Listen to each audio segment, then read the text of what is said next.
नमस्कार दोस्तों। आज हम बात करने वाले हैं दुनिया की सबसे बड़ी कंपनी में से एक के बारे में, जिसके बारे में आपने, मैंने और हम सब ने ज़रूर सुना होगा। उस कंपनी का नाम है अमेज़ॉन। आज हम उसके बिजनेस मॉडल को डिटेल में समझने वाले हैं।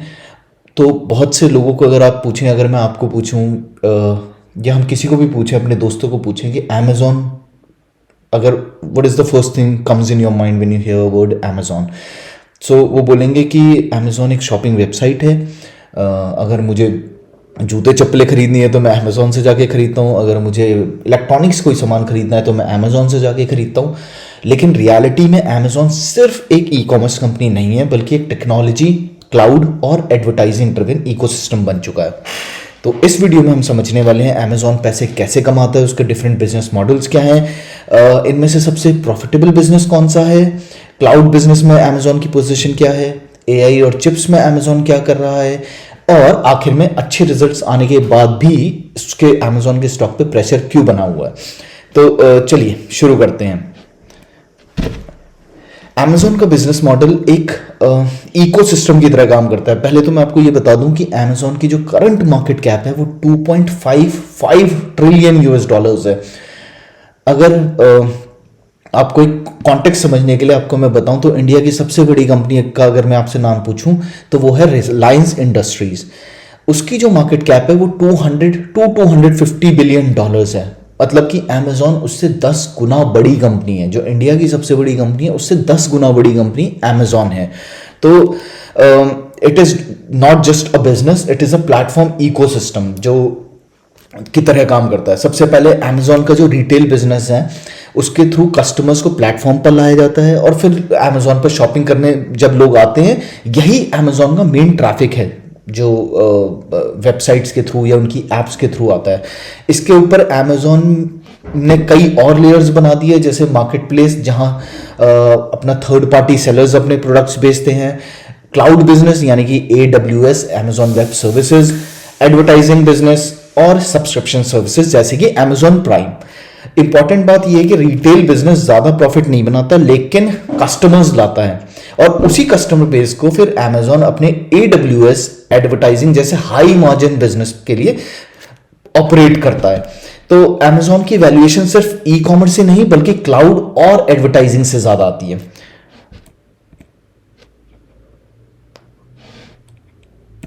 अब अगर हम इसके रेवेन्यू ब्रेकडाउन की बात करें, इसका रेवेन्यू स्ट्रक्चर देखें, तो अमेज़ॉन का सबसे बड़ा रेवेन्यू कंट्रीब्यूटर अभी भी ऑनलाइन स्टोर्स हैं। ऑनलाइन स्टोर्स का मतलब है कि अमेज़ॉन खुद रिटेलर्स बनकर प्रोडक्ट बेचता है। सपोज कोई मैन्युफैक्चरर है, अमेज़ॉन ने उससे डील कर रखी है, उसने उससे इन्वेंट्री खरीदी, उसको स्टोर करा, अपने हिसाब से वो प्राइस सेट इन करता है और उसको अपनी ऐप और वेबसाइट के थ्रू बेचता है। दूसरा ऑप्शन होता है, इसके बाद आता है थर्ड पार्टी सेलर सर्विसेज, जहां की अगर एग्जाम्पल मैं या आप एक मैन्युफैक्चरर हैं, छोटे मैन्युफैक्चरर, तो हम अमेज़ॉन के पास जाते हैं, वो हमसे कुछ कमीशन लेता है, हमें ऑनबोर्ड करता है और हम वहाँ पे अपना सामान बेच सकते हैं। यहाँ पे ऑब्वियसली अमेज़ॉन एक कमीशन फी लेता है, एक फुलफिलमेंट फीस लेता है, एक एडवर्टाइजमेंट फी लेता है। उसके बाद आता है AWS क्लाउड कंप्यूटिंग। ये अराउंड 17% ऑफ द बिजनेस है, और ऑपरेटिंग प्रॉफिट में इसका सबसे बड़ा हिस्सा आता है, जो कि मैं आगे हम समझेंगे। उसके बाद आता है एडवर्टाइजिंग सर्विसेज। ये अराउंड 9% ऑफ द बिजनेस है। इसमें क्या होता है कि अगर मैं एक मैन्युफैक्चरर हूं और मुझे अपने प्रोडक्ट को थोड़ा सा ऊपर लिस्ट करना है, मैं एक छोटा वो बिजनेसमैन हूं, लेकिन अगर मैं स्नीकर सर्च करता हूं अमेज़ॉन पे, तो सबसे ऊपर आएगा नाइकी के स्नीकर्स, सबसे ऊपर आएंगे मे बी न्यू बैलेंस, सबसे ऊपर आएंगे मे बी स्केचर्स के स्नीकर्स। लेकिन अगर मुझे अपने प्रोडक्ट को भी ऊपर लाना है तो मैं उनको पैसे पे करता हूँ, कमीशन फी पे करता हूँ। तो उनके बीच में एज एन एड जो लिखा आएगा कि दिस इज एन एड, आप कभी नोटिस करना कि आप प्रोडक्ट सर्च कर रहे हो, बीच बीच में आपको एड्स दिखाई देती हैं उसी से रिलेटेड प्रोडक्ट की। अगर आप स्नीकर सर्च कर रहे हैं तो उसी से रिलेटेड स्नीकर्स ही आपको दिखेंगे, लेकिन एक ऐसी कंपनी है जिसने प्रमोट करा रखा है अपने प्रोडक्ट को। तो वहां से भी ये अपने स्पॉन्सर्ड लिस्टिंग अगर आप और एड्स ऑन अमेज़ॉन, सो इससे भी अमेज़ॉन का एक अच्छा खासा 9% के आसपास का रेवेन्यू आता है। उसके बाद ऑप्शन आता है सब्सक्रिप्शन सर्विसेज, जो कि हम अमेज़ॉन प्राइम देखते हैं, उसकी हम मेंबरशिप लेते हैं, या फिर अमेज़ॉन में भी एक जब हम उसको 399 या 599 जो भी उसका प्राइस है उसको पे करके हम अपने प्रोडक्ट को on day delivery, same day delivery, one day delivery वाले फीचर्स हैं, उसके लिए सब्सक्रिप्शन सर्विसेज चार्ज करता है। ये अराउंड 7% है टोटल बिजनेस का। उसके बाद आते हैं फिजिकल स्टोर्स, Amazon फ्रेश और होल फूड्स मेरे हिसाब से इंडिया में भी नहीं है, यूएस में ये एक बहुत बड़ी चेन है, तो इनके अपने स्टोर्स हैं जहां से ये ग्रॉसरीज वगैरह को डिलीवर करते हैं। ये अगेन 3.3% ऑफ द रेवेन्यू है, और बाकी का अदर मिसलेनियस है वो है 0.9%।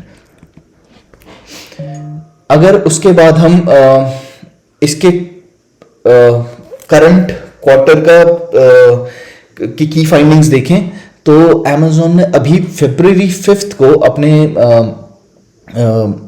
रिपोर्ट, क्वार्टर की रिपोर्ट शेयर करी है, और उसमें जो हम देख पा रहे हैं वो है रेवेन्यू जो उनका है वो $213 बिलियन फॉर क्वार्टर 4 ओनली, जो कि ईयर ऑन ईयर पिछले साल ये $187 बिलियन था, जो कि 14% इंक्रीमेंट है। इतने ह्यूज वॉल्यूम में 14% इंक्रीमेंट है।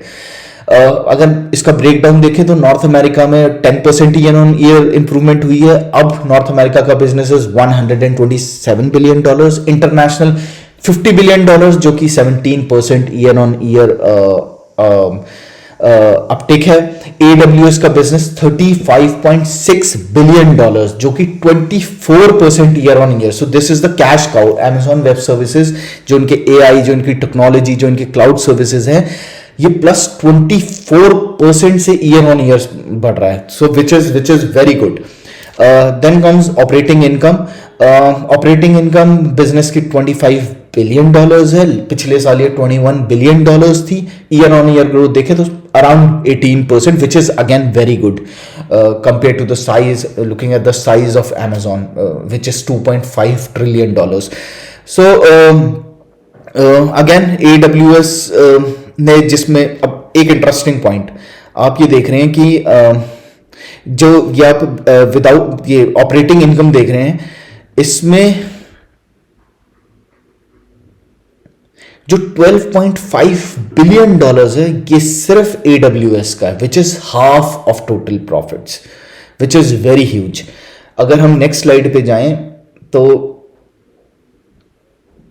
यहां पे आप देख पा रहे हैं net income, which is net profit. पिछले साल नेट प्रॉफिट था $20 बिलियन, इस साल $21.2 बिलियन है। Year on year growth is 6%। EPS again पिछले साल $1.86 था, इस साल $1.95 बिलियन है। EPS इज अर्निंग्स पर शेयर।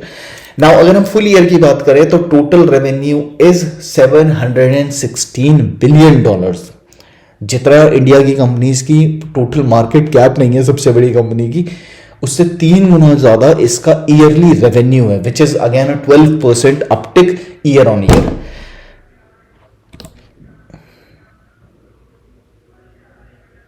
अगर हम यहां देखें अब इसमें हम देखें जो हमारे रिजल्ट्स आए हैं, उसमें अगर हम नोटिस करें तो AWS है अगेन, ये एक प्रॉफिट इंजन है, इसमें 24% ईयर ऑन ईयर रेवेन्यू बढ़ रहा है। लास्ट 13 क्वार्टर्स में सबसे ज्यादा ग्रोथ हुई है। कीप इन माइंड, सबसे ज्यादा ग्रोथ, मतलब अभी जो 24% ईयर ऑन क्वार्टर ग्रोथ है, ईयर ऑन ईयर ग्रोथ है, ये 13 क्वार्टर्स में सबसे ज्यादा है। ऑपरेटिंग मार्जिन इस बिजनेस के AWS के 35% है। और अगर हम रेवेन्यू की बात करें तो 17% जो मैं बता चुका हूं अराउंड रेवेन्यू में कंट्रीब्यूट होता है उसका। फिर इसका एडवर्टाइजिंग बिजनेस है जो कि 22-23% ईयर ऑन ईयर ग्रो कर रहा है, विच इज अगेन वेरी गुड। अगर हम इसके अब हम बात करते हैं इसके स्टॉक के बारे में, तो जैसे ही इसके पोस्ट मार्केट इसके अर्निंग्स रिपोर्ट आई और वॉल स्ट्रीट को पता लगा कि Amazon for this next year 2020 FY 2026 is going to spend a whopping $200 billion in capex. जैसे ही वॉल स्ट्रीट को पता लगा, the stock fell around 10%. So the same day, on the same day, from its last day stock price. So again, what went wrong? If I say so, massive AI spending shock, $200 billion का जो spend करेंगे, wall street ने expect किया था कि जो EPS होगी वो $1.96 हो जाएगी, जो कि $1.95 रही। तो अगेन ये अगर आपको लगता है इतना बड़ा चेंज है तो okay. Then lower near term profit guidance, ये जो सारे पॉइंट्स है ये आ जाते हैं कैपेक्स से रिलेटेड। बिकॉज अगर कंपनी $200 बिलियन खर्च करने वाली है तो सिंपल सी बात है जो उनका ओवरऑल प्रॉफिट है वो कम होगा फॉर टाइम बीइंग, क्योंकि वो जो इन्वेस्ट कर रही है वो अगले 10 साल के लिए, अगले डेकेड के लिए कर रही है। तो अगर उनका नियर टर्म प्रॉफिट कम हो रहा है, हिट ले रहे हैं, तो वो आने वाले 10 साल का सोच के ले रहे हैं, आने वाले 20 सालों का सोच के ले रहे हैं। Free cash flow, again wall street को ये लगा कि कैश फ्लो में प्रेशर आ रहा है, अपने शेयर्स बायबैक नहीं कर रहे हैं, $200 बिलियन एआई पे खर्च कर रहे हैं, क्लाउड पे खर्च कर रहे हैं। तो again they just blew the whole market. उसके बाद competition rising, competition rise, obviously Google की अपनी क्लाउड सर्विसेज हैं, माइक्रोसॉफ्ट का अज्योर है, उसके अपने मार्केट शेयर है, लेकिन वो आगे हम देखेंगे कि कौन कितना प्रिवेलेंट है इस मार्केट में। तो अगर मैं नेक्स्ट स्लाइड में जाऊं तो ये करंट मार्केट शेयर है, आप देख रहे हो Amazon का मार्केट शेयर अराउंड 30-32% है, और this company is again the leader in number 1 position. Number 2 comes Microsoft Azure which is 20-23%, again a very huge gap if you see, कि उसमें अराउंड 30% का है Amazon का मार्केट शेयर, इसका around 20-22% है। Google cloud का 10-13% है विच इज नंबर 3। और उसके बाद आ जाते हैं अदर्स में अलीबाबा, ओरेकल, IBM, इनके अपने, ये टोटल मिला के रेस्ट ऑफ द 35-38% है। सो अराउंड 65-70% टॉप 3 जो कंपनीज हैं उनकी क्लाउड सर्विसेज है। बाकी जो 35% है उसमें बाकी सारे छोटे मोटे प्लेयर्स आ जाते हैं। अब अगर हम इसकी बिगर ट्रेंड देखें तो मैं पहले आपको प्राइस दिखा दूं, जो आप देखें, अब स्टॉक प्राइस देख रहे हैं, इसका स्टॉक प्राइस आप देख रहे हैं अराउंड इंट्राडे में, ये कल जब ड्रॉप हुआ तो ये अराउंड $200 आ गया था। अब आप देखें इसको 2020 ईयर से, ईयर 2020 में इसका प्राइस अराउंड $170-175 था, और अब जाके 5-5.5 साल बाद भी ये 205 एंड 210 के अराउंड घूम रहा है। कितना परसेंट ग्रोथ है अब खुद देख लें, 15-20% ग्रोथ है। कितने सालों में? 5.5 सालों में। बट अगर मैं बात करूं इसके रेवेन्यू की, कंपेयर करूं 2020 से, तो रेवेन्यू पहले 2020 में था $386 बिलियन, जो कि 2025 में एस्टिमेटेड है $650 बिलियन, 1.7x का चेंज है, 1.7% नहीं 1.7x। ऑपरेटिंग इनकम 2.5x से बढ़ी है इफ आई कंपेयर 2025 वर्सेस 2020। सो 2020 में जो ऑपरेटिंग इनकम थी वो $23 बिलियन थी, अब वो $58 बिलियन एस्टिमेटेड है, विच इज 2.5x। और लाइकवाइज नेट मार्जिन जो है वो भी इंप्रूव हुआ है, पहले 5.5% था, अब 7-8% है, वो भी एक्सपैंड कर रहा है। तो स्टॉक प्राइस क्यों नहीं मूव कर रहा है पिछले 5 सालों से?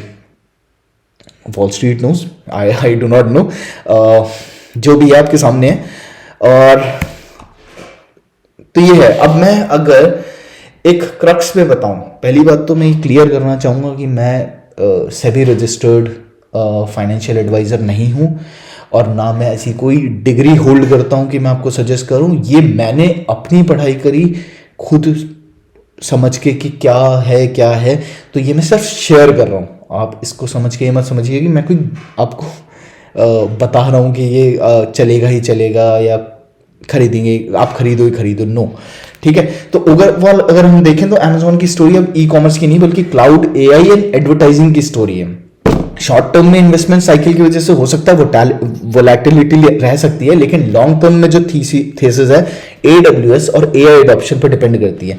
अगर आप तो मुझे तो ये लगता है कि अगले 5 साल अगर मैं स्टॉक को होल्ड करूं, जो कि मैंने परचेज भी किया है, अगर मैं स्टॉक को होल्ड करूं तो अगले 5 साल मुझे अगर वो 15% के अगर भी देता है तो आई एम वेरी हैप्पी।